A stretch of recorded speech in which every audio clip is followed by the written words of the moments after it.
Setiap orang ingin dihormati, terutama mereka yang berada di posisi memimpin, entah sebagai kepala keluarga, atasan di tempat kerja, guru, pengusaha, atau bahkan pemimpin bagi dirinya sendiri.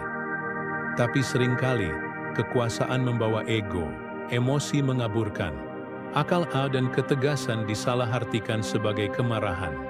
Kita hidup di dunia yang menuntut kepemimpinan, namun sayangnya, banyak yang memimpin dengan emosi yang tidak terkendali. Pemimpin yang berteriak, mengancam, atau merasa harus selalu benar. Akibatnya, rasa hormat berubah menjadi ketakutan. Padahal, seorang pemimpin yang benar-benar dihormati, bukan karena kekuatan suaranya, melainkan ketegasan yang tenang, sikap yang adil, dan kendali atas dirinya sendiri. Dalam filsafat Stoik, kita menemukan kerangka berpikir yang sangat relevan untuk kepemimpinan masa kini. Para filsuf seperti Marcus Aurelius, Seneca, dan Epictetus tidak hanya berbicara soal ketenangan batin, tetapi juga bagaimana menjadi pemimpin yang kuat, bukan karena marah, tapi karena bijak. Buku ini akan membahas bagaimana nilai-nilai Stoik bisa diterapkan dalam dunia kepemimpinan. Menjadi tegas tanpa harus keras, mengontrol emosi tanpa menjadi dingin, dan membangun rasa hormat tanpa perlu memaksakan kekuasaan. Dan kita akan mulai perjalanan ini dari fondasi yang paling penting, mengendalikan diri sebelum mengendalikan orang lain. Bayangkan seorang pemimpin yang baru saja menerima laporan buruk dari timnya. Alih-alih marah dan menyalahkan, ia menarik napas, mendengarkan dengan tenang, lalu memberi arahan dengan kepala dingin. Orang-orang di sekitarnya merasa aman, dihargai, dan tetap termotivasi untuk memperbaiki keadaan. Inilah pemimpin Stoik. Seseorang yang lebih sibuk memimpin dirinya sendiri sebelum memimpin orang lain. Musuh terbesar, pemimpin dirinya sendiri. Dalam filsafat Stoik, musuh sejati bukan dunia luar, melainkan diri kita sendiri. Lebih tepatnya, reaksi kita terhadap dunia luar. Marcus Aurelius, seorang kaisar Romawi dan juga filsuf Stoik, menulis dalam Meditations, kita marah bukan karena keadaan, tapi karena penilaian kita terhadap keadaan. Seorang pemimpin sering terjebak dalam emosi. Saat tekanan datang, ia ingin segera bertindak. Saat dihina, ia ingin segera membalas. Tapi Stoik mengajarkan sebaliknya. Jangan bertindak karena dorongan sesaat. Kenalilah dulu emosimu, lalu pilih tindakanmu secara sadar. Pemimpin yang belum mampu mengendalikan dirinya akan menjadi seperti kapal tanpa kemudi, terombang-ambing oleh ombak emosi dan suasana hati. Maka pertanyaan pentingnya bukanlah, bagaimana aku memimpin orang lain? Tapi, sudahkah aku memimpin diriku sendiri hari ini? Ketegasan bukan kemarahan. Seringkali kita mengira bahwa menjadi tegas berarti berbicara keras, menunjukkan otoritas, atau bahkan memarahi orang lain. Tapi dalam perspektif Stoik, ketegasan adalah sikap yang jernih, konsisten, dan adil, bukan emosional. Seneca berkata, marah adalah bentuk kegilaan sementara. Maka jika pemimpin bertindak saat marah, ia sedang tidak waras. Ketegasan yang sejati muncul saat seseorang tahu apa yang benar dan berani mengambil sikap atas dasar prinsip, bukan perasaan. Pemimpin Stoik tidak takut bersikap tegas, tapi ia juga tahu bahwa suara yang keras bukan ukuran kebenaran. Ia berbicara dengan fakta, memutuskan dengan akal sehat, dan bertindak dengan tenang. Salah satu latihan Stoik yang sangat praktis untuk pemimpin adalah menunda reaksi. Saat muncul emosi negatif, entah itu marah, kecewa, atau frustrasi, jangan langsung bertindak. Beri jarak. Hitung sampai 10. Diam sejenak. Tuliskan perasaanmu sebelum membalas pesan atau bicara dalam rapat. Kenapa ini penting? Karena emosi seringkali tidak akurat. Emosi bersifat reaktif. Tapi kepemimpinan membutuhkan respons, bukan reaksi. Epictetus menulis, bukan hal-hal itu sendiri yang mengganggu kita, tetapi pendapat kita tentang hal-hal itu. Maka ubahlah cara pandangmu. Lihat segala sesuatu sebagai bahan latihan. Kemarahan orang lain, ujian ketenanganmu, kesalahan tim, peluang untuk mengasah kebijakanmu. Pemimpin hebat, bukan yang ditakuti, tapi yang dihormati. Dalam dunia kerja, atau organisasi, mudah sekali membangun ketakutan. Cukup dengan ancaman, paksaan, atau hukuman. Tapi rasa hormat tidak bisa dipaksakan. Ia dibangun melalui konsistensi, keadilan, dan pengendalian diri. Pemimpin stoik tidak mencari popularitas, tapi kejelasan prinsip. Ia tidak tergoda untuk menyenangkan semua orang, tapi ia juga tidak membiarkan egonya menguasai keputusan. Ia menjadi tempat berlindung, bukan sumber ketegangan. Ia menjadi penenang badai, bukan pencipta badai. Maka jika ingin dihormati, mulailah dari dalam. Bangun kebiasaan untuk tenang saat situasi tidak menentu. Belajar mengenali emosimu sebelum ia menguasaimu. Dan jadikan kendali diri sebagai dasar dari semua keputusanmu. Jangan katakan padaku bagaimana seharusnya aku hidup. Tunjukkan bagaimana kau hidup, dan aku akan tahu. Epictetus. Berapa banyak orang yang merasa dirinya pemimpin hanya karena duduk di kursi yang lebih tinggi? Berapa banyak yang menuntut dihormati karena punya gelar, jabatan, atau senioritas, tapi tidak pernah memberi contoh? Filosofi Stoik mengajarkan hal yang sangat berbeda. Pemimpin bukanlah mereka yang memerintah paling keras, tapi mereka yang paling bisa memberi teladan dalam diam. Kepemimpinan sejati bukan tentang posisi yang kamu duduki, melainkan tentang bagaimana kamu menjalani hidupmu di hadapan orang lain.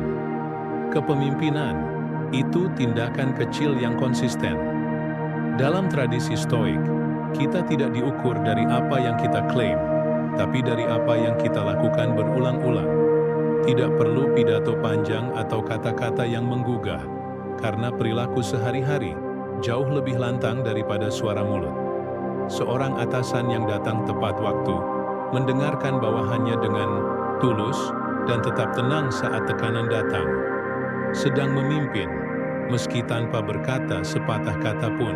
Sementara seseorang yang hanya bisa menyuruh tanpa memberi contoh, sebenarnya hanya seorang pemegang jabatan, bukan pemimpin. Teladan lebih memengaruhi daripada instruksi. Ini mengingatkan kita pada Marcus Aurelius, kaisar Romawi yang juga seorang filsuf Stoik. Meski ia memegang kekuasaan tertinggi, ia dikenal rendah hati, tidak silau kekuasaan, dan hidup sederhana. Ia memimpin dengan karakter, bukan dengan ancaman. Ia tidak perlu menegaskan kekuasaannya, karena ketenangannya sudah cukup berbicara. Mengapa banyak pemimpin kehilangan pengaruhnya? Banyak pemimpin kehilangan wibawa bukan karena mereka kurang cerdas, tapi karena mereka gagal membangun kepercayaan lewat tindakan. Saat seorang pemimpin memerintah, tapi tidak konsisten dalam nilai-nilai yang ia bawa, maka kepercayaan akan terkikis sedikit demi sedikit.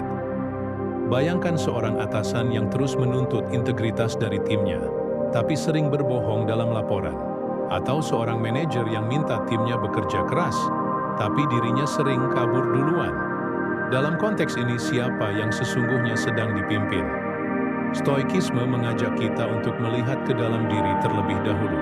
Jangan buru-buru ingin memengaruhi orang lain, sebelum kita bisa memimpin pikiran, kebiasaan, dan tindakan kita sendiri. Kepemimpinan dimulai dari keteladanan pribadi. Jabatan itu sementara, tapi karakter tetap tinggal. Apa yang akan dikenang orang setelah kamu tak lagi menjabat?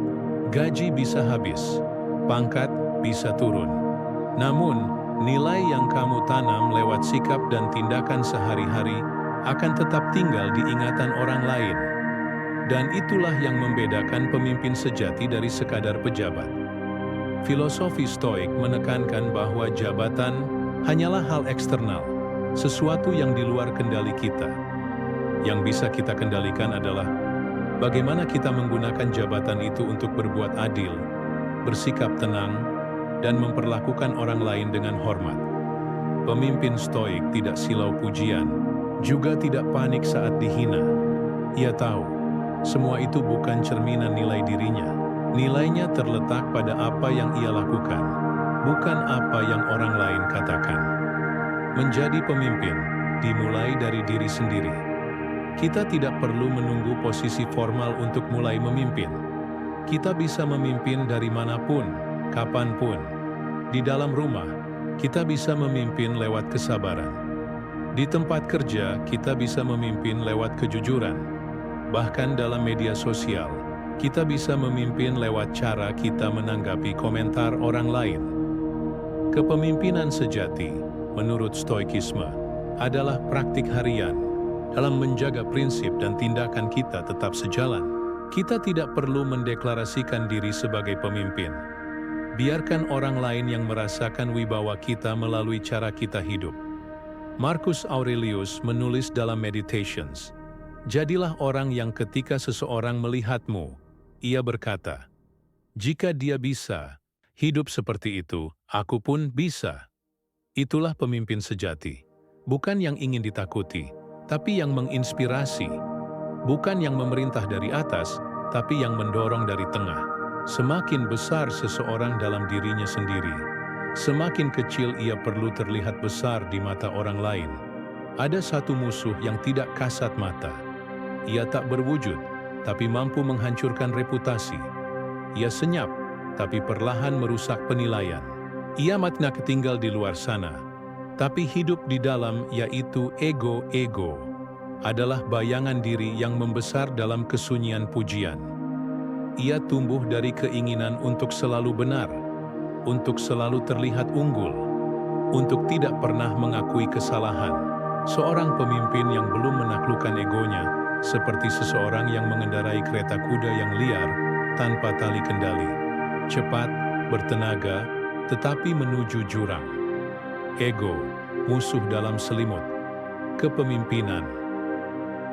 Filosofi Stoik dengan tegas mengingatkan kita, musuh terbesar bukan di luar, melainkan dari dalam batin. Ketika ego berbicara, kebijaksanaan bungkam.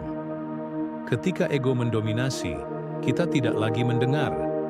Kita hanya ingin didengar.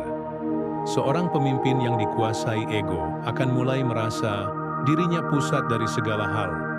Kritik dianggap serangan, saran dianggap ancaman. Ia tidak lagi melayani, melainkan ingin dilayani. Ia bukan lagi pemimpin, melainkan pecandu validasi. Marcus Aurelius, yang bisa saja menjadi penguasa paling angkuh di dunia, justru setiap malam menulis untuk menundukkan egonya sendiri. Ia berkata, "Jangan biarkan sanjungan merusak penilaianmu, dan jangan biarkan caci maki menghancurkan ketenanganmu. Dua-duanya tidak penting. Yang penting adalah apa yang kamu lakukan dengan benar." Pemimpin Stoik tidak tertipu oleh citra. Ia lebih peduli pada kenyataan siapa dirinya daripada pencitraan di mata orang lain. Kerendahan hati, pilar yang menegakkan wibawa.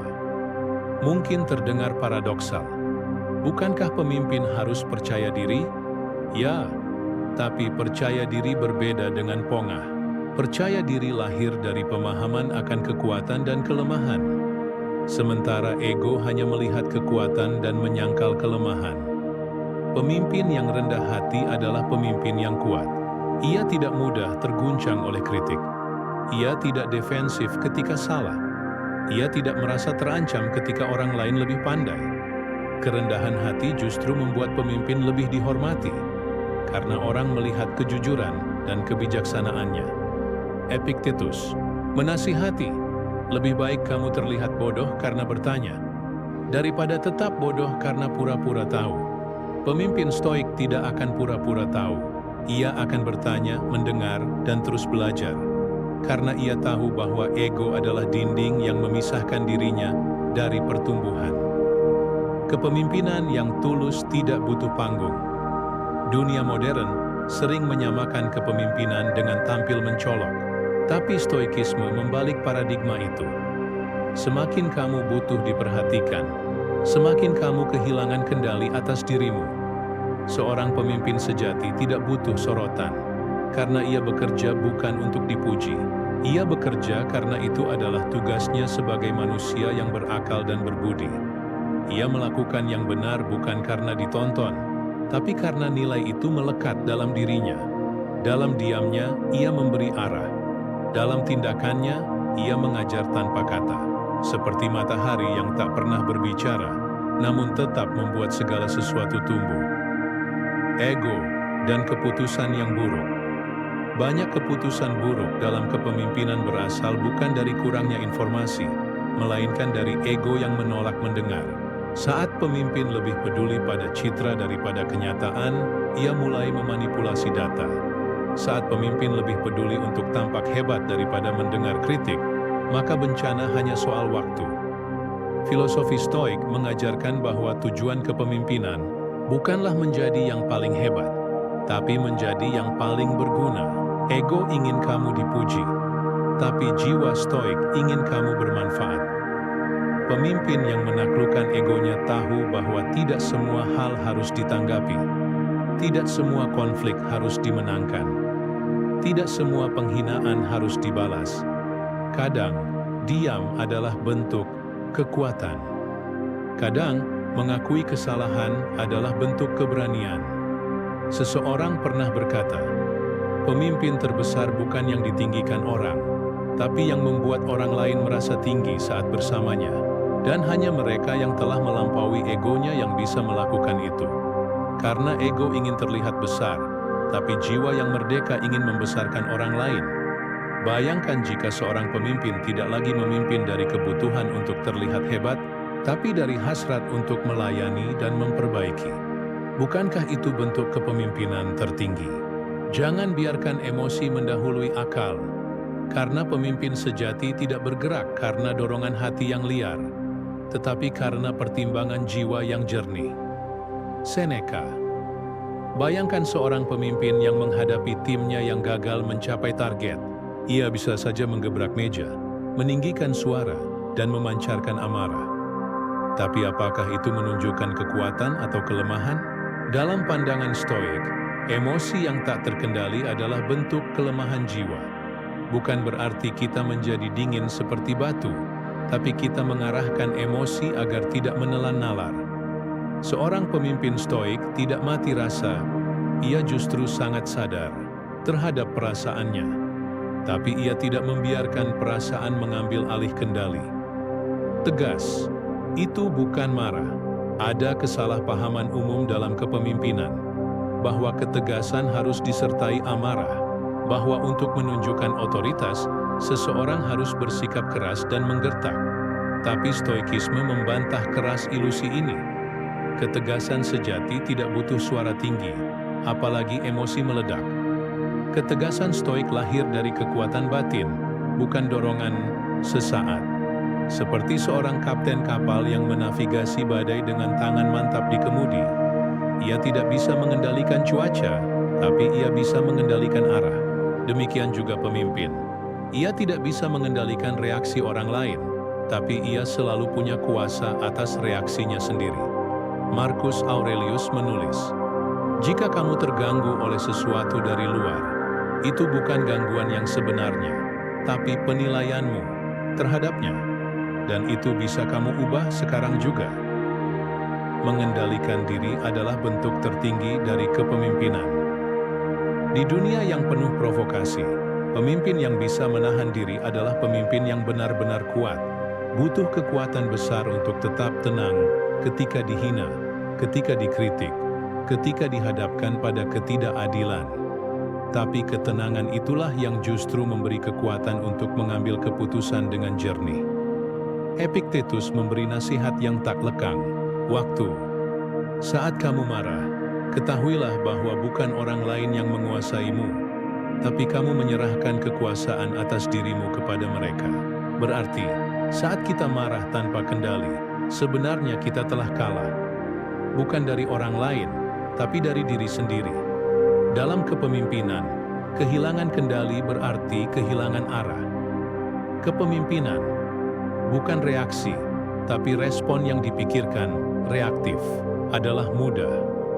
Menjadi impulsif itu alami, tapi kepemimpinan bukan tentang apa yang alami, melainkan tentang apa yang mulia. Reaksi adalah insting, respon adalah kesadaran. Pemimpin stoik memilih untuk merespon, bukan bereaksi. Saat laporan buruk datang, pemimpin reaktif langsung menyalahkan. Pemimpin stoik bertanya, apa yang bisa saya perbaiki? Apa yang bisa kita pelajari? Saat bawahannya membuat kesalahan, pemimpin reaktif menghukum. Pemimpin stoik mendidik, lalu menetapkan batas dengan jelas. Ia tidak takut untuk bersikap tegas, tapi ia tidak membiarkan ketegasan berubah menjadi kekejaman. Ia bisa berkata tidak tanpa membentak. Ia bisa menunjukkan ketidaksetujuan tanpa mempermalukan. Karena tujuannya bukan melampiaskan emosi, tapi menjaga nilai. Marcus Aurelius adalah pemimpin seluruh kekaisaran Romawi, tapi ia tidak dikenal sebagai penguasa yang menakutkan. Ia dikenal sebagai penguasa yang dihormati karena ketenangannya. Ia pernah mencatat dalam Meditations bahwa setiap keputusan harus diambil dengan kejernihan, tanpa tergesa, dan tanpa dikuasai emosi pribadi. Bayangkan jika seorang kaisar bisa tetap tenang saat dikhianati, saat tentaranya memberontak, saat keluarganya sendiri mengabaikan nilai-nilai yang ia pegang. Mengapa kita, yang memimpin dalam ruang yang lebih kecil, merasa perlu berteriak hanya karena email tidak dibalas cepat? Pemimpin yang hebat tidak membuat orang lain takut padanya, tapi membuat orang lain merasa aman di dekatnya. Dan keamanan itu lahir dari konsistensi sikap, bukan ancaman. Tegas, tapi manusiawi, keseimbangan stoik. Menjadi tegas bukan berarti menjadi dingin. Stoikisme tidak mengajarkan kita untuk membuang rasa empati. Sebaliknya, kita diajak untuk menunjukkan empati tanpa kehilangan kendali. Kita bisa menegur dengan hormat. Kita bisa memberi batas dengan kasih. Kita bisa membuat keputusan sulit tanpa membenci siapapun. Pemimpin yang tegas tapi manusiawi adalah pemimpin yang diingat lama setelah jabatannya selesai. Karena bukan hanya keputusan mereka yang membekas, tapi cara mereka memperlakukan orang lain dalam proses itu. Dalam dunia yang dipenuhi hierarki dan dominasi, terlalu banyak pemimpin memilih jalan pintas, menakut-nakuti agar ditaati. Mereka pikir otoritas adalah soal menunjukkan kekuatan, bukan membangun kepercayaan. Tapi filsafat stoik mengajarkan arah sebaliknya, bahwa pemimpin sejati tidak menguasai orang lain lewat rasa takut, melainkan lewat keteladanan, ketaatan. Karena takut adalah ketaatan palsu. Seorang kaisar bisa memaksa rakyat untuk patuh melalui pasukan dan hukuman, tapi itu bukan ketaatan yang murni. Itu adalah ketakutan yang menyamar. Begitu sang pemimpin jatuh atau kekuasaannya melemah, semua kepatuhan itu ikut lenyap. Seneca memperingatkan, tak ada yang lebih rapuh dari kekuasaan yang dibangun di atas rasa takut. Mengapa? Karena rasa takut tidak menumbuhkan kepercayaan. Ia menumbuhkan jarak, kebencian tersembunyi, dan kepura-puraan.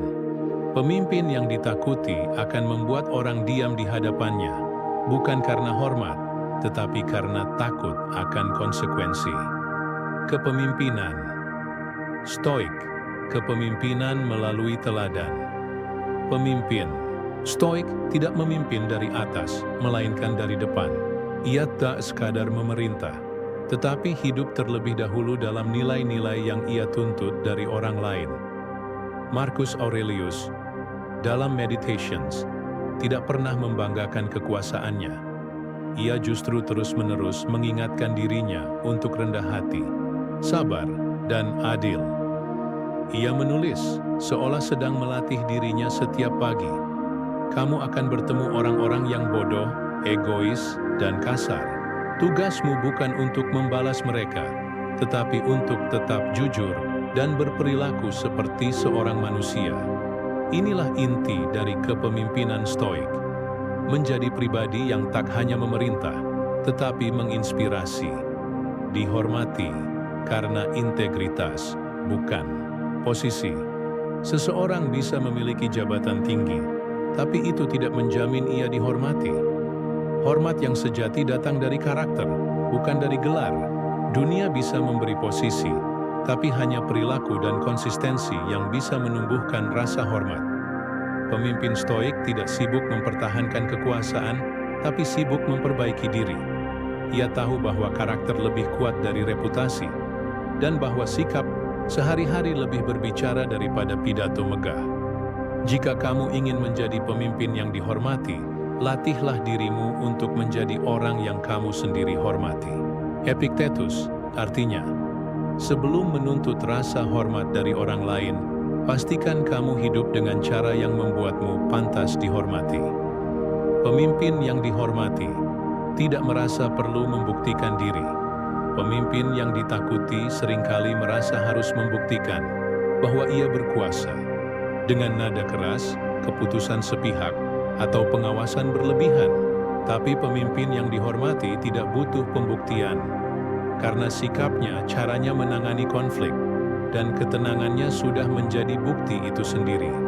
Ia tidak reaktif, ia tidak mudah tersinggung. Ia bisa berkata, "Aku tidak tahu," tanpa merasa malu. Ia bisa minta maaf tanpa merasa lemah. Justru di sanalah letak kekuatannya, ketika ia bisa menjadi manusia di tengah tanggung jawab yang besar. Membangun hormat lewat konsistensi. Rasa hormat tidak muncul dari satu tindakan heroik. Ia tumbuh dari konsistensi kecil yang berulang. Ketika seseorang selalu datang tepat waktu, menepati janji, dan tidak ikut-ikutan bergosip, disitulah benih rasa hormat tumbuh. Pemimpin stoik tidak berubah-ubah tergantung siapa lawan bicaranya. Ia sama jujurnya kepada atasan, rekan kerja, maupun staf junior. Karena bagi stoik, kebenaran tidak bergantung pada status sosial. Integritas tidak bisa dinegosiasikan. Konsistensi adalah bentuk keindahan moral. Marcus Aurelius. Orang bijak tidak memaksakan ajarannya, ia menunjukkannya lewat cara hidupnya. Epictetus. Satu kesalahan umum dalam kepemimpinan adalah berpikir bahwa pemimpin selalu harus bicara, memberi arahan, menasihati, mengoreksi, bahkan mendikte langkah bawahan.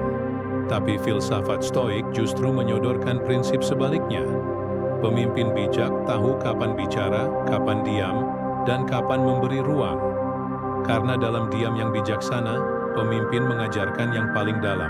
Dan dalam kesediaan untuk tidak menggurui, justru pelajaran paling kuat tertanam. Kepemimpinan yang membuka, bukan menekan. Menggurui adalah bentuk komunikasi dari atas ke bawah. Ada rasa superioritas terselubung. Nada suaranya memerintah, bukan menuntun. Isinya mungkin benar, tapi caranya membuat orang menutup telinga.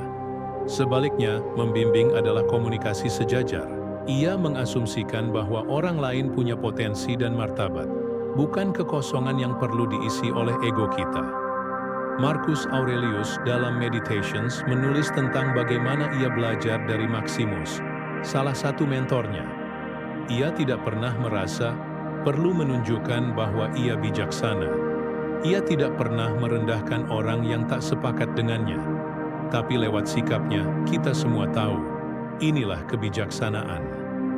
Pemimpin stoik tidak berbicara untuk menonjolkan pengetahuan, tetapi untuk menyalurkan cahaya yang berguna. Kekuatan bimbingan yang tenang.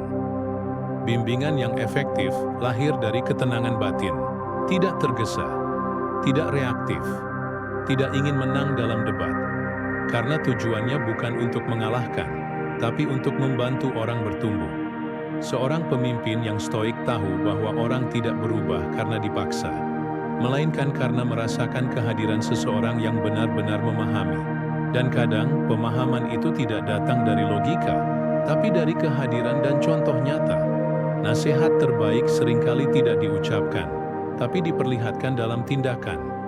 Seneca dalam dunia yang bising, keheningan yang tulus bisa menjadi suara yang paling menyentuh. Berhenti merasa selalu lebih tahu. Kebiasaan menggurui lahir dari ilusi bahwa kita tahu segalanya, dan orang lain tidak tahu apa-apa. Stoikisme membantah ilusi ini.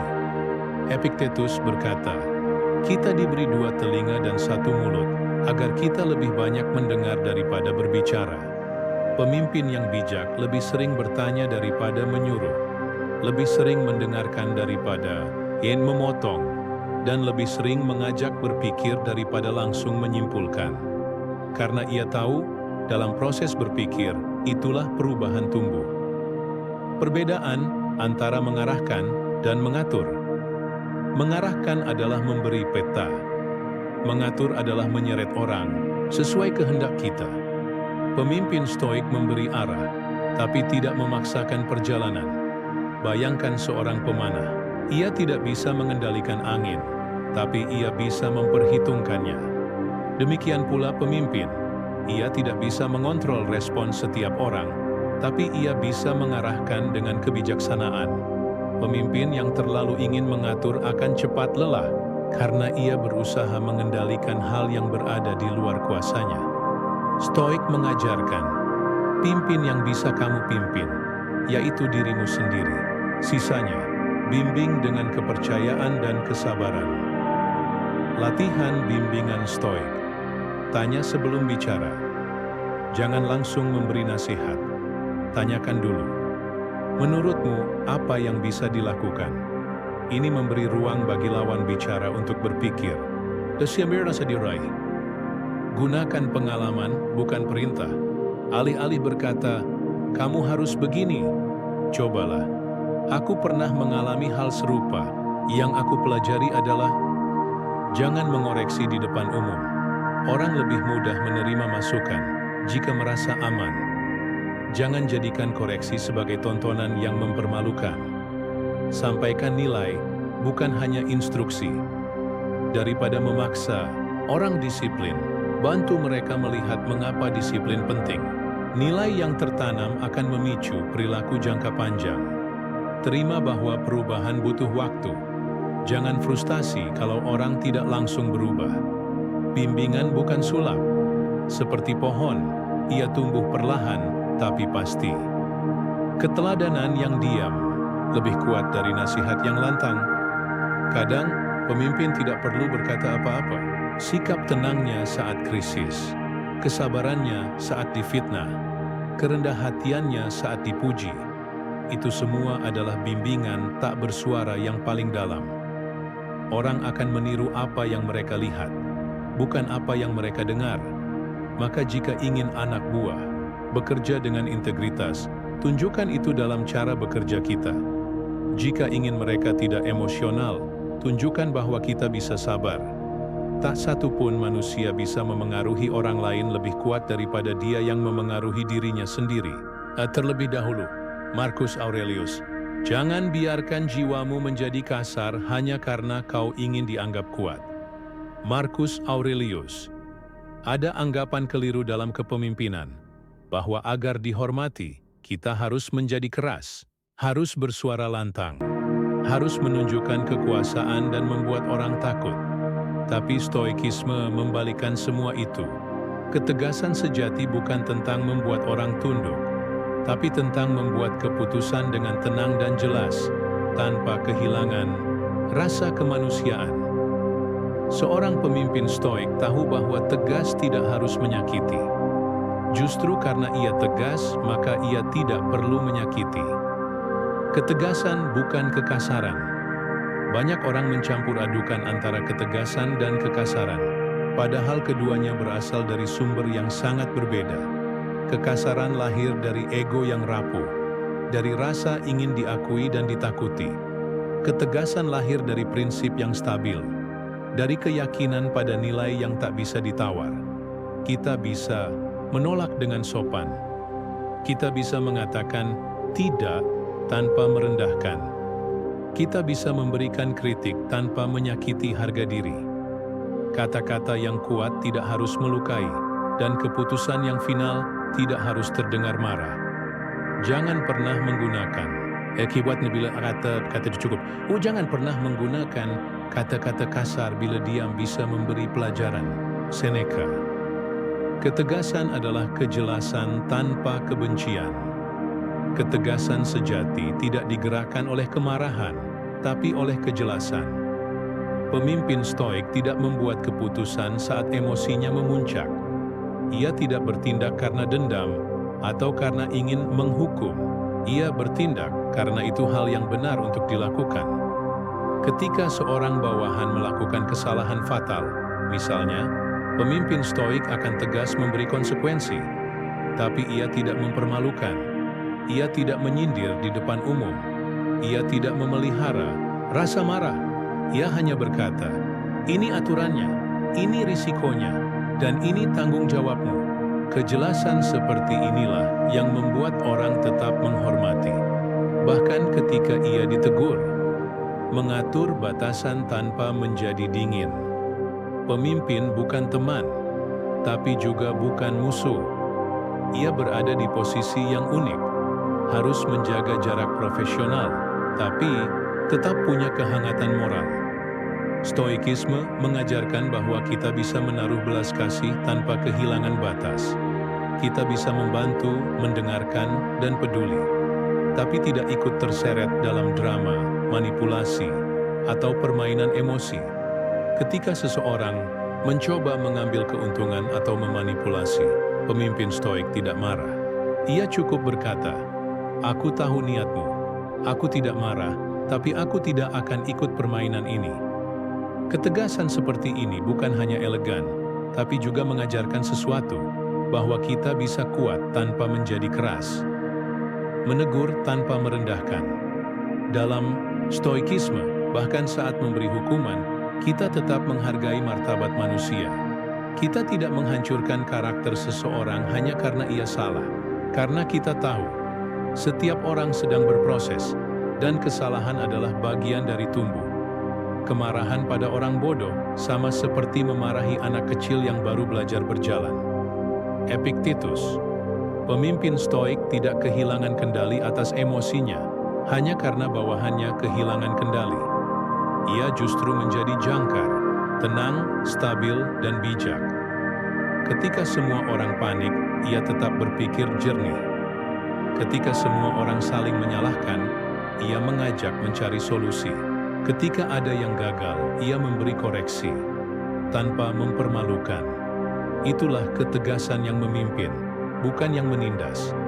Pada akhirnya, kepemimpinan bukan soal posisi, tapi soal karakter. Bukan soal siapa yang paling vokal, tapi siapa yang paling jernih dalam berpikir dan paling stabil dalam bertindak. Seorang pemimpin stoik tidak membutuhkan suara keras untuk didengar. Ia tidak butuh ancaman untuk ditaati. Ia tidak mencari validasi dari ketakutan orang lain, karena ia tahu yang paling abadi bukan kekuasaan, tapi kepercayaan. Kuasai dirimu, maka orang akan percaya kepadamu. Tegaslah karena prinsip, bukan karena ego, maka engkau tak hanya akan dihormati tapi dikenang. Dalam dunia yang makin berisik, pemimpin stoik adalah suara yang bening. Dalam dunia yang penuh reaksi, ia adalah ketegasan yang lembut. Dalam dunia yang haus pujian, ia menjadi pribadi yang cukup dalam diamnya. Kita telah menelusuri jejak para stoik dalam seni memimpin. Dari mengelola emosi, menjaga integritas, membimbing tanpa menggurui, hingga menegakkan ketegasan tanpa kehilangan rasa manusia. Semua kembali pada satu prinsip. Kamu tidak bisa memimpin orang lain dengan benar sebelum kamu bisa memimpin dirimu sendiri. Jadilah pemimpin yang tidak hanya dihormati karena posisi, tapi dikenang karena ketenangannya. Karena dalam setiap keputusanmu ada kejelasan. Dalam setiap sikapmu ada kematangan, dan dalam setiap diam ada kebijaksanaan yang berbicara. Jangan jadi pemimpin yang ditakuti. Jadilah pemimpin yang membuat orang ingin menjadi lebih baik, hanya karena melihat caramu hidup.